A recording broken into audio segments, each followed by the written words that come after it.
In 2005, Eric Martin sustained a back injury while working at a paper mill in Maine, where he had been employed for 2 decades. While reaching for an item on a shelf, he injured several discs, rendering him unable to continue working and leading to his disability. With Eric unable to work, his wife Shelly, who had been unemployed at the time, had to find employment to support their family. Despite not having worked for a significant period, Shelly managed to secure a job in their hometown of Palmyra, Maine, through some connections. Palmyra, a small rural community with approximately 1,200 residents, became their only feasible option due to its affordability. Although their 17-year-old daughter Chelsea was reluctant to move there, it became their practical choice, given their circumstances. The Martins relocated to Palmyra due to its affordability, allowing them to purchase a larger property.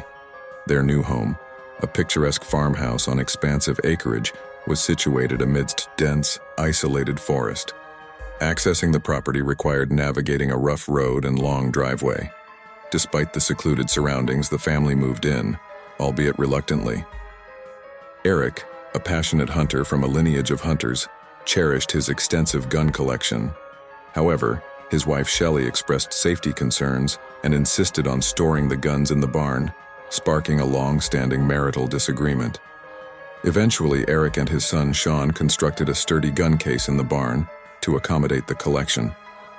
Shelly and Eric had established a comforting routine of ending their day by sitting on their farmhouse porch, enjoying coffee and the view of their front yard. Almost a year after moving in early 2006, Shelly spotted mysterious pulsating lights in the nearby woods, sparking their curiosity. Their farmhouse overlooked a gravel road where they parked, with a barn nearby and a vast open field in front of the porch. Concerned about potential trespassers, Eric asked his son Sean to accompany him as they investigated the lights. Moving across the field towards the woods, they hoped to confront the intruders and assert their property rights. Despite the lights fading as they approached, Eric and Sean remained cautious, eventually venturing deeper into the dark forest to ensure no trespassers remained. They entered a dense forest with low-hanging limbs and no established walking trails, making it challenging to navigate. After walking about 10 to 15 meters into the woods, they heard what seemed like someone walking parallel to them, roughly 15 meters away on their left side. Sensing potential danger, they stopped and scanned their surroundings, unwilling to take any risks of being stalked by a predator. Deciding to retreat as the mysterious lights were no longer present, they left the area. About a month later, Nathan, Chelsea's boyfriend, was visiting the family at the farm. It was a pleasant spring day, a welcome change from the dark and dreary Maine winters. Over the weekend, Nathan and Chelsea decided to explore the woods, accompanied by the family dogs.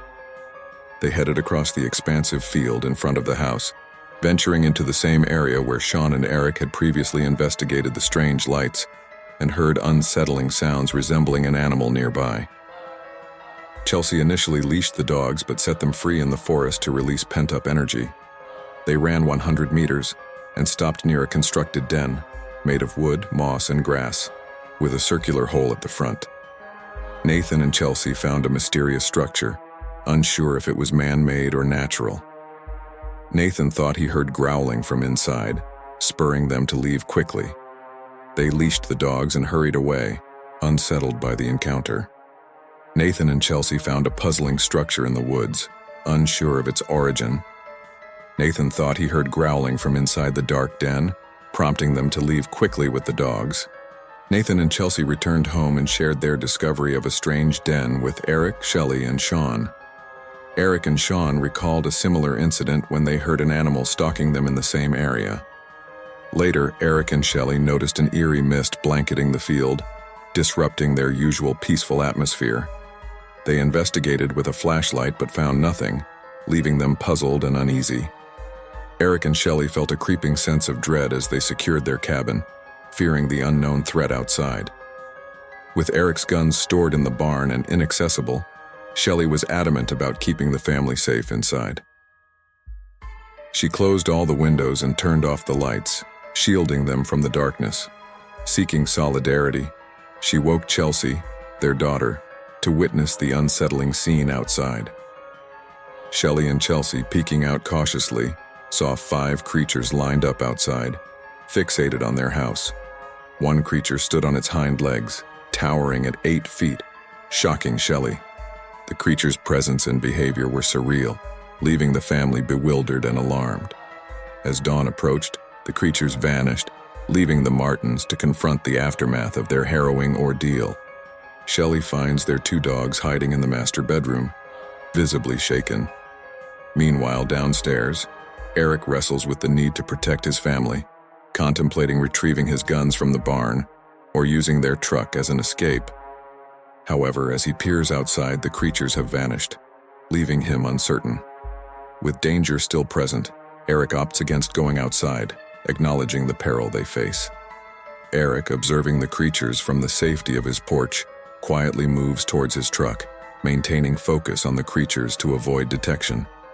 However, he drops his keys in alarm when the motion sensor light activates unexpectedly.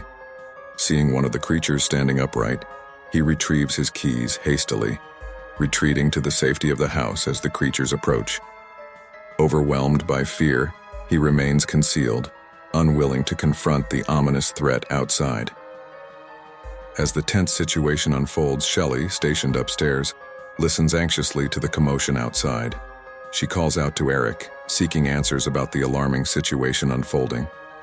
Eric responds urgently, instructing Shelly and Chelsea to remain upstairs, recognizing the imminent danger posed by the creatures lurking just outside. With a sense of foreboding, the family realizes they must seek help and decide to contact the police, hoping for intervention. Shelly bravely communicates their distress to the authorities, emphasizing the urgent threat posed by the mysterious creatures on their property. However, their plea for assistance is met with skepticism from the responding officer, who questions the nature of the threat, suggesting more mundane explanations like a moose or bear. Despite their desperate plea for aid, the family is left feeling abandoned and vulnerable as they confront the terrifying reality that they are alone in facing this unknown menace. Frustration and helplessness grip Eric, who grapples with the inability to safeguard his loved ones effectively. With limited options, they resolve to fortify their home as their only defense against the encroaching danger, hunkering down in the face of uncertainty and fear. The harrowing experience you described sounds deeply unsettling, and indeed leaves one pondering about the nature of these mysterious creatures. Based on the behaviors exhibited, it's challenging to definitively identify them as any known species of bear, wolf, or other common animal. The creatures' coordinated actions, such as pacing, howling, and attempting to burrow into the house, suggest a level of intelligence and communication beyond typical animal behavior. Their massive size, the ability to stand on hind legs, and the apparent intention to breach the home's defenses add to the enigma surrounding them. Considering the remote location and the absence of any familiar wildlife sounds during the encounter, it's plausible to consider the existence of an unknown or undocumented species native to the area. While the family's decision to relocate and sell the house offers a sense of safety, the lingering question of the creature's true identity remains a haunting mystery,